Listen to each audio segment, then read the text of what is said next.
स्वागत है आप सभी का श्री खाटू श्याम धाम मंदिर में 17th वार्षिक उत्सव हम मनाने जा रहे हैं। 2008 में हमने सबसे पहले ये प्रथा शुरू की थी। बाबा श्याम के बारे में बहुत ही छोटी सी आपको बताऊंगा, छोटे से करके। भीम, पांडव कुल भीम, उनके सुपुत्र, कुछ किंवदंतियों में सुपुत्र भी कहलाते हैं वीर बर्बरीक। वीर बर्बरीक बहुत छोटी सी उम्र में ही भगवान शिव पार्वती की पूजा करके उन्होंने उनसे वरदान पाया था और उन्होंने उसको 3 तीर दिए थे। एक तीर जो भी आप निशाना साधोगे वो अपना सारा काम पूरा करके वापस आपके पास आ जाए। वीर भी थे। सुना कहीं से कि महाभारत का युद्ध होने जा रहा है कुरुक्षेत्र में।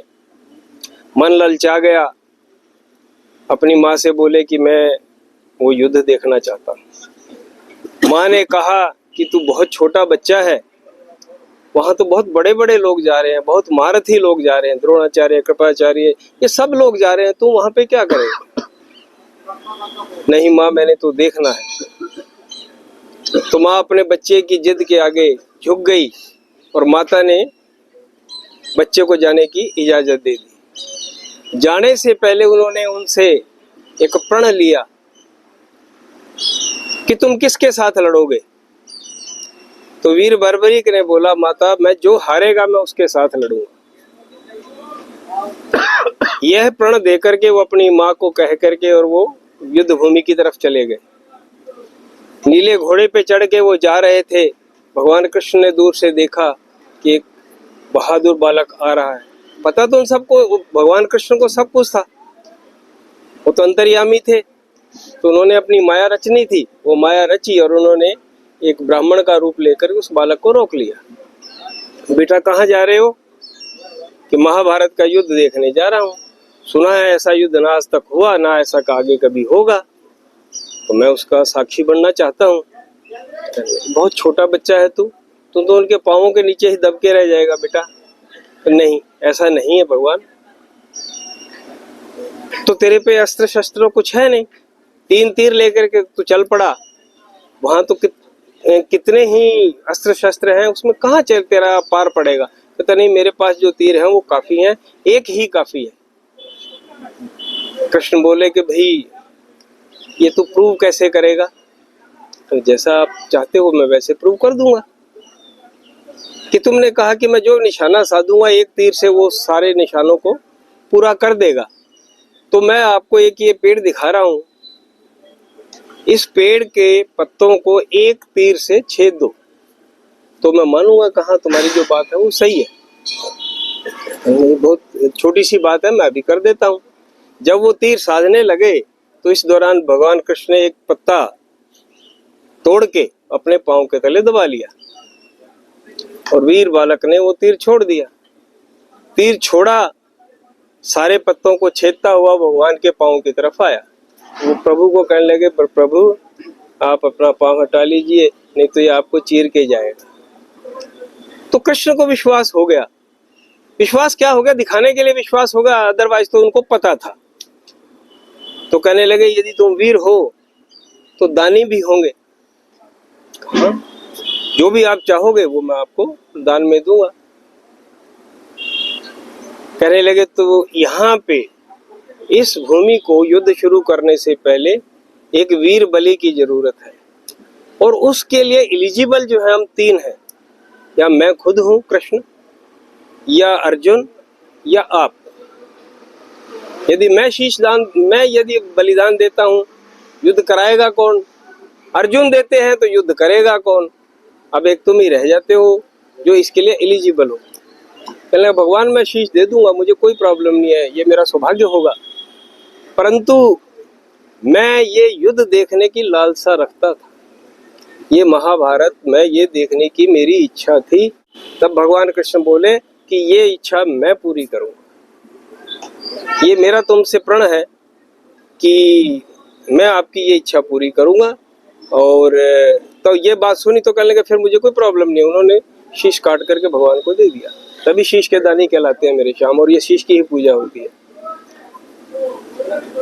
शीश दे दिया। उसके बाद में भगवान कृष्ण ने अमृत सिंचन किया। अमृत सिंचन करके पर्वत के ऊपर रखवा दिया। ये सारी की सारी जो मैं बोल रहा हूँ ना, अंदर सारी चित्रण किया हुआ है सारा। तो पर्वत पे रखवा दिया और उनको आप देखो, इसका जजमेंट करना आप। शीश ने देखा। जब भी कभी महाभारत के युद्ध में आपने देखा बहुत बार व्यभिचार हुआ है, बहुत बार धोखाधड़ी भी हुई है, सब कुछ हुआ है। तो जब भी ऐसी कोई चीज होती थी शीश जोर से हट्टाहास करता था। पर वो सब रिकॉर्डिंग हो गई थी। जब युद्ध खत्म हुआ, एज यूजुअल क्रेडिट लेने की हर एक आदमी की इच्छा होती है। युधिष्ठिर बोले कि मैंने युद्ध जीता सत्य के बल पर, भीम बोले मैंने गदा के बल पर, अर्जुन बोले मैंने तीर के बल पर, नकुल सहदेव भी। ये सब चीज चलती रही। भगवान कृष्ण मुस्कुराते रहे। तब उनकी बात नहीं बनी तो वो कहने लगे तो बताएगा कौन, जिसने देखा होगा। तुम लोग तो सब अपने अपने काम में बिजी थे। तो कहना भगवान ऐसा कौन था जिसने देखा? कहना वो पर्वत पे बैठा है एक शीश, उसने देखा। तो तब वो उनको लेकर के गए वहां पे और उनसे प्रार्थना की कि भगवान आपने ये देखा है सारा महाभारत का युद्ध, इसका वृतांत बताइए और निर्णय भी बताइए कि इस युद्ध को जीता किसने। तो शीश ने जो भी उन्होंने देखा वो सब बताया। कहने लगा बताने के लिए इसमें कोई लंबा चौड़ा कुछ है नहीं। मैंने देखा रणभूमि में माया का पर्दा पड़ा हुआ, एक लीलाधर की लीला थी, था लीलाधर भी खड़ा हुआ। एक माया की मूरत आती थी, आकर विलीन हो जाती थी, कुछ भीम अर्जुन का पता नहीं, सब माया रंग दिखाती थी। जो देखा है वो हाल तुम्हें सब सत्य सत्य बतलाया है, ये कृष्णचंद्र है लीलाधर और द्रुपद सुता ही माया। कि तुमने कुछ नहीं किया, इस युद्ध में सिर्फ चक्र सुदर्शन ही काम कर रहा था, या द्रौपदी जो है खप्पर भर के वो लहू पी रही थी। तब भगवान कृष्ण ने उनको वरदान दिया था कि कलयुग में आपकी घर घर पूजा होगी। और ये आप देख भी रहे हैं। मैंने अपने समय में ही देख लिया कि मैं बच्चा था तब, पंडित जी को तो सब पता है कि गिनती के लोग होते थे, 4 लोग भी नहीं होते थे शोभा यात्रा जब जाती थी। पंजाब के अंदर लोग जानते तक भी नहीं थे क्या चीज है। आज मतलब स्थिति आप देखिए तो यूं लग रहा है जैसे भगवान कृष्ण का जो वरदान दिया था वो सत्यार्थ होता जा रहा है कि कलयुग में आपकी पूजा घर घर में होगी। और जो आपके दरबार पे खाली हाथ आएगा, जो मांगेगा उसको मिलेगा। और एक बात जो अभी मैंने पिछले दिनों से सुनना शुरू हुआ हूं कि भगवान ने कहा था कि मैं जो लिख देता हूं उसको मैं भी नहीं टाल सकता। मैंने यदि किसी का लिख के भेजा कि तेरे साथ ऐसा ऐसा होना है, तो यदि मेरे से भी वो कहेगा ना कि प्रभु आप कर दीजिए कुछ, तो मैं भी नहीं कर पाऊंगा। पर यदि कोई तेरे दर पे आएगा और शीश झुकाएगा तो तू मेरा लिखा हुआ भी टाल सकेगा। यही महिमा है।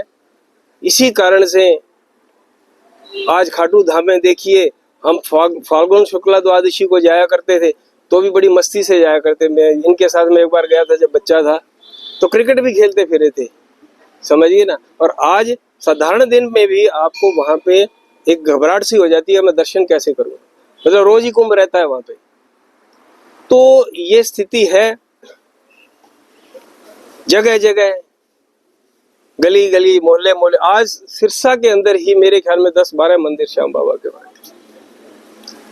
तो जिस प्रकार से आपने जानकारी दी, कल प्रोग्राम का क्या रूपरेखा रहने वाली है? कल हाँ, हमारा प्रोग्राम हर साल 5 दिन का होता है। फर्स्ट डे पे हम गणेश पूजा और ध्वजा पूजन करते हैं। वो एक स्टार्ट होता है, प्रारंभ होता है प्रोग्राम का। बाकी लेडीज के लिए, बच्चों के लिए, लेडीज का जैसे मेहंदी वगैरह लगा लेती हैं। हम मारवाड़ी लोगों में कह लीजिए, बागड़ी लोगों में कह लीजिए, जब भी कोई इस तरह का आयोजन होता है तो लेडीज का सजना संवरना ये बहुत एक प्राइमरी चीज होती है। तो उसमें मेहंदी का जो है वो सबसे ज्यादा ही पवित्र भी समझा जाता है और जरूरी भी समझा जाता है। तो मेहंदी का प्रोग्राम भी रहेगा और कुछ रंगोली वगैरह का प्रोग्राम रहेगा, बच्चों के लिए खाने पीने की स्टॉलें रहेंगी और बाकी ध्वजा पूजन और गणपति पूजन तो होगा ही। परसों ये प्रोग्राम कल शाम को 3-3:30 बजे के आसपास होगा। परसों बाबा की शोभा यात्रा भगवान का नगर भ्रमण रहेगा, जिसके अंदर बाबा का रथ प्राइमरी, बंगाल से आए हुए कारीगर झांकियां बना रहे हैं, और उज्जैन से आए हुए भगवान महाकाल का जो वाद्य है वो अपना प्रोग्राम देंगे, डमरू वाद्य, वो उसको क्या कहते हैं, नासिक से ढोल पार्टी जो महाराष्ट्र की मशहूर ढोल पार्टी है, और गुजरात से डांडिया पार्टी, ये सब रहेंगे। और बाबा का रथ समय क्या है? समय 12:30 दोपहर का शुरू होगी नई मंडी से, दुकान नंबर 83 सज्जन जी केडिया की दुकान से, और उसके बाद बाजारों में से होती हुई वापस शाम को यहाँ पे है। बाजारों का क्या रूट रहेगा? बाजारों का रूट ये रहेगा, हम मंडी से निकल के सीधा सुभाष चौक से आगे भादरा बाजार से जो पुराना नंदलाल सेठ का मंदिर, वो हॉस्पिटल होता था, हनुमान जी के मंदिर के आगे से होते हुए काट मंडी से नोरिया बाजार से फिर वो घंटाघर चौक से फिर सीधा रानिया से, ये हमारा वापसी यहीं होगी। उसके बाद में यहीं पे भंडारे का आयोजन होगा, क्योंकि लेडीज हैं, बच्चे हैं, जो भी हैं, वो सारा दिन के फिरते कोई घर जाकर के अब खाना तो बनाएंगे नहीं, तो सबका यहाँ पे भोजन। आगे के कार्यक्रम क्या रहेंगे? आगे के कार्यक्रम में नेक्स्ट डे बाबा का पंडाल लगेगा बाहर, और रात्रि 8 बजे से प्रभु इच्छा तक बाहर से आए हुए कलाकार बाबा का गुणगान करेंगे।